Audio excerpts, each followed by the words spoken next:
কুলফি প্রস্তুতকরণ। উপকরণ: দুধ 10 কেজি, চিনি 1.5 কেজি, এলাচি 20টি, দারুচিনি 1 টুকরা, কর্নফ্লাওয়ার বা ভুট্টার আটা 150 গ্রাম, নারকেল কোড়ানো 100 গ্রাম।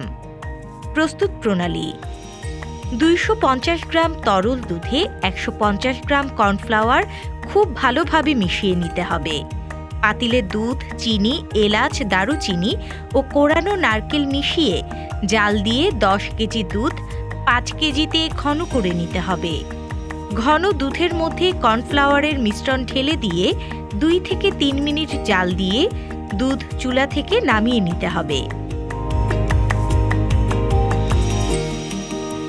মিশ্রণটি ঠান্ডা হলে কুলফির ছাঁচে ঢেলে ডিপ ফ্রিজে 8 ঘন্টা জমিয়ে শক্ত করে নিতে হবে। ছাঁচ থেকে কুলফি বের করে প্যাকেটে ভরে দ্রুত পুনরায় ডিপ ফ্রিজে সংরক্ষণ করতে হবে। 5 কেজি কুলফি পাওয়া যাবে যা ডিপ ফ্রিজে 3 মাস পর্যন্ত খাওয়ার উপযোগী থাকবে।